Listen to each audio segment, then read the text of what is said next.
Hello everyone, this is NBA Dope Boy. This that no nonsense. I'm coming to you with another video, and Chanae once again is representing the female reporter analyst well.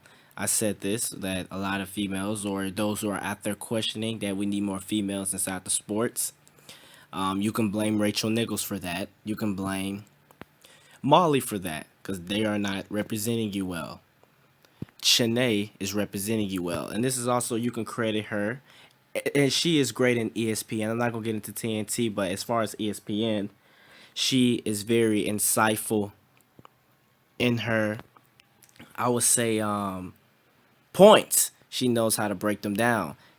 She is very, I would say, objective, and she do get a bit, I would say, and a lot of guys have their mistakes, but right now she is the best analyst out of these three in terms of Richard Jefferson and in terms of Damon Jones. And Richard looking like Tien from Dragon Ball Z, but without the third eye. Well, here we go. They're gonna talk about, is Luka hyped? So let's go. You buying into the Luka hype?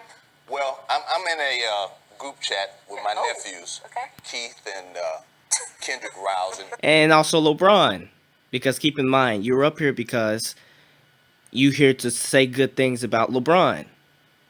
That's why your head look like a beanbag. And get out. That's why you look like the Flats dude on SpongeBob. Man, get out of here. You here because you're here to talk about, pretty much promote the LeBron agenda. And LeBron is the best player in the NBA, and a lot of guys that's coming up, you're here to pretty much restrict them. Luka is going through what is called, as I would call, young person bias. It's when you're too young to be the best player in the NBA. You have to have a certain amount of age to be the best player in the NBA. I call it youth bias. Some of it has some validation, some of it don't. Luka's only hold currently is if he's able to do this in the playoffs. Dallas, Texas. Okay. And every time Luka does anything good, triple doubles, he plays well, I get an alert on my phone. And I'm going to say to America the same thing I say to them. Yeah, you get an alert from LeBron. LeBron tells you, stop Luka right now. He's having a good season, and he's doing some good things. But until he gets the Mavericks to the playoffs, he's just another good... The Mavericks are going to the playoffs. You mean if he could get the Mavericks at least to the conference finals and the finals, then you can buy into it. That's probably what you should have said. Player having a good season. Now, if he keeps the production up and he gets the Mavericks to the playoffs, then I'll be the first guy in the passenger seat of the Luka bandwagon.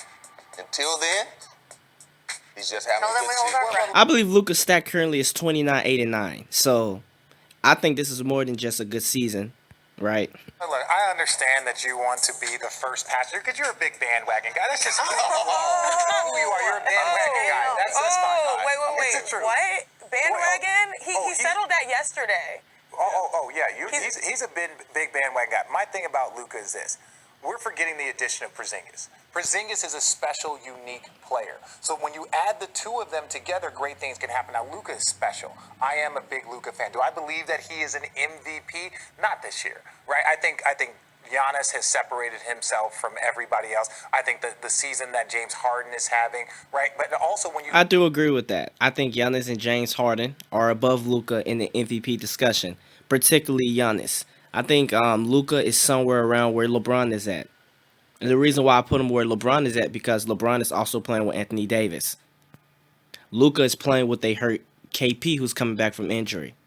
KP is not Anthony Davis.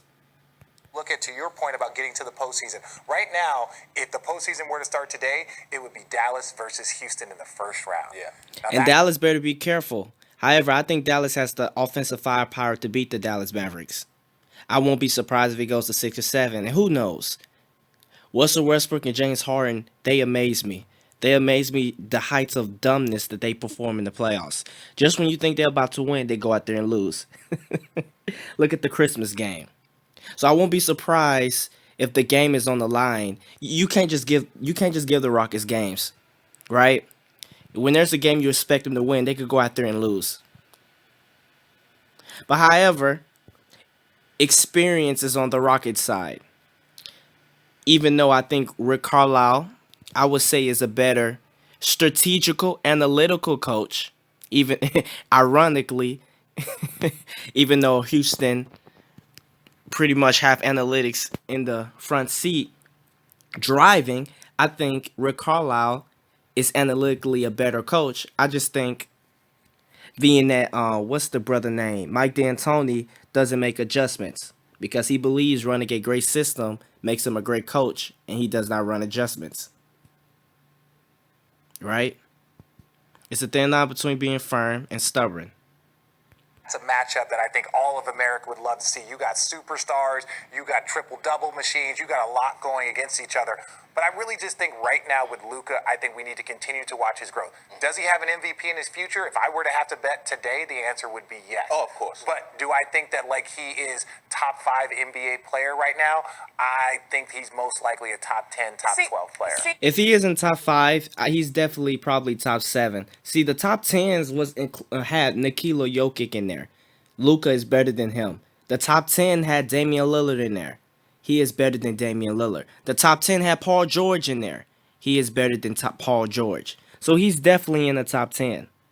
The thing is, you guys have been conditioned to this term sophomore. And this top 10 was a list really composed by ESPN. A lot of people are used to, in their second years in the season, seeing players sort of struggle in their second year. This has not happened to Luka. Luka has been immune. And this is the Luka Doncic effect. 2 years ago, before the Mavs drafted him, they were 24th in offensive efficiency. This year, the Dallas Mavericks are first in offensive efficiency. And if we want to talk about seeing him in the playoffs, right now, you said it, they're 5th in the standings. Last year, the Mavs were not in the playoffs. One thing that you need in the playoffs is the ability to make adjustments. They have a coach, and you have to have a closer in the half court. I think Luka has a great isolation game. He plays slow, but his movements are deceptive. He plays slow, but somehow it's fast. I don't know. They say that. I don't know how guys can look slow but get guys. I don't know either. So usually the hardest people to guard are the guys that you least expected, right? You kind of least expect him to do moves. But guys are going to go and game plan for Luka once he gets to the playoffs, and that would be the determining factor. You could either see his inexperience or pretty much his talent and his shine, maybe both. Maybe you can be talented and shine, but you can also be inexperienced and lose.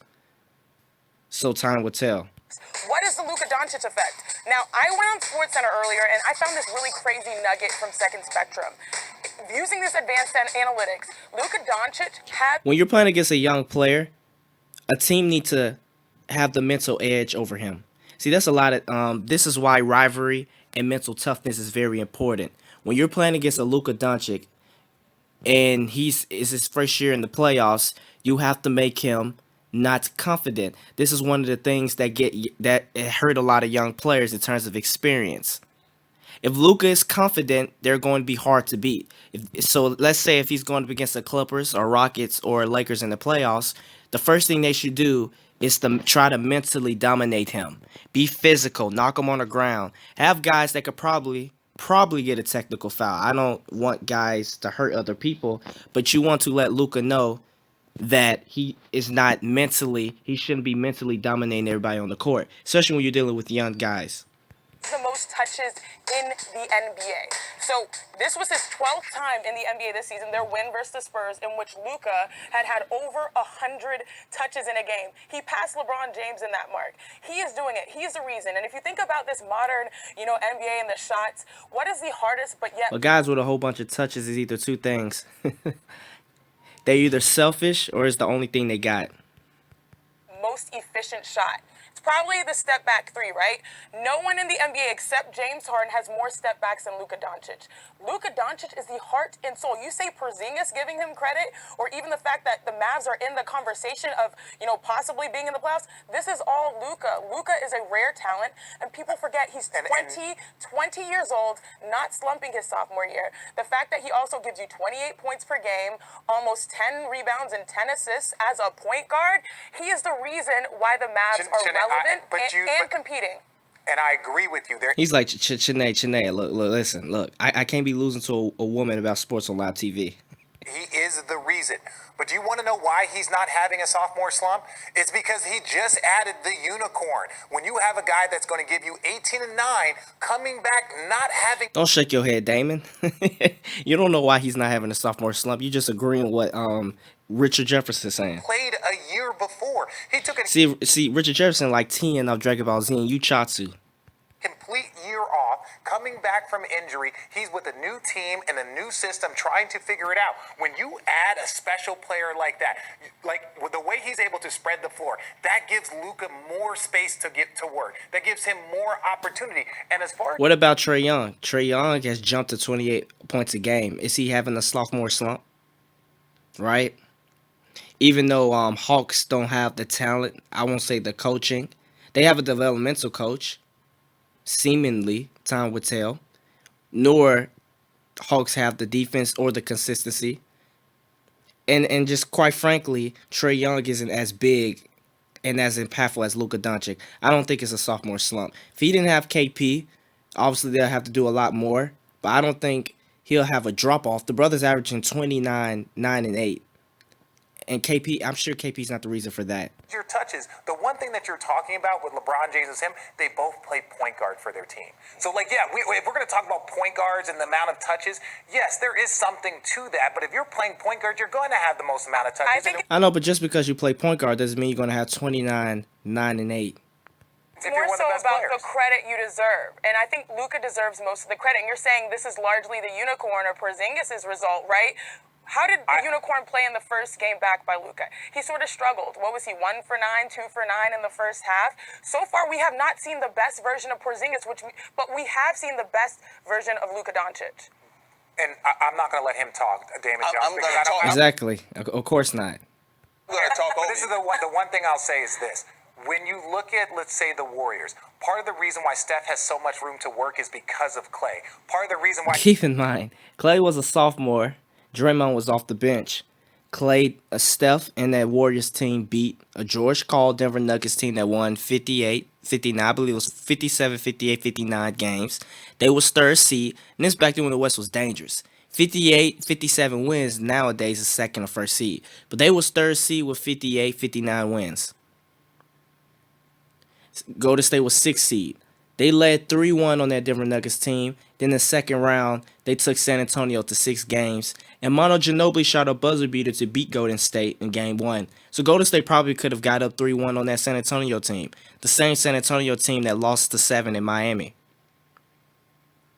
So I won't say that Klay Thompson made stuff. That is not true in my opinion. Although, I see what you're saying. It is a lot easier with other great players. But that also comes to terms with the system and Stephen Curry sacrificing to allow Clay to do that. KD had so much room to work is because of Steph and Clay. Part of the reason why Luka has so much room to work is because of Porzingis. So, like, let's not discredit that. I do think that Luka is a special and he's the best player, but the reason why he has so much room to work and didn't have... I grant to you this, it'll be the other way around. If Porzingis was having a great season, in my opinion, it would be because of Luka. Porzingis is a great player. Obviously, he's still got to get his legs under him from that injury he's suffering in New York. The Haunted House franchise. The House of Muville franchise. However, to say that Luka's doing this because of Porzingis, I don't see it. A sophomore slump is because they added Porzingis. I actually challenge that. I think it's more of his pick and roll game because he has one of the most effective pick and roll duos with Dwight Powell. I think last night, and I know all these nuggets from SportsCenter, they generated 21 points. Exactly, because you're watching the games and they're not. Oh, man. Straight up from the pick and roll. His ability to pass, I know we talk about LeBron and we always make those comparisons between Luka and LeBron, but Luka's ability to pass, he's not just generating points for himself, he's doing it for others as well. So I think that's looked past. If you look at how... Because they don't want to watch his game. He's suffering from youth bias in terms of he's too young to be the best player or he's too young to be a top 5 player. It's like a dignity thing. No guy's going to come to the league and automatically be better than me and I'm 29. And I can understand, but at the end of the day, if that has to happen, then I guess it has to happen. Like Jordan came to the league and averaged 27. Isaiah Thomas and the rest of the guys didn't like that. He passes the ball. It's the flash and the flare. I always say, and sorry, Damon, I'll let you get in there. International players have a different cadence to their game. It's not just being surrounded by shooters. It's what he's generating, not just only scoring, but also facilitating for others. I'm hard on Luka Doncic, but I'm going to say this. If he gets You have no argument, bro. You up here for no reason. the Dallas Mavericks to the That boy head look like a Thanksgiving plate. or higher in the Western Conference, I'm going to put him top 2 in the MVP race. Yeah, well, you're not. Yeah, that's What he say? To What's going on with these folks? Oh man, what did he just say? Richard don't even know why he's up here. the 4th seed or higher in the Western Conference, I'm going to put him top 2 in the MVP race. Yeah, well, you're not. Yeah, that's stupid. But I Why would it be stupid? just anything that you say, I'm going to disagree with you. I just want to make sure you. I'm just saying, why is Got that your stupid? number today, huh? I mean, you got the Lakers, you got the Clippers, you got the He ain't got no number. His number is whatever LeBron number is. On his phone number, you know how they say you got 2 phone numbers? You got your house phone and 911.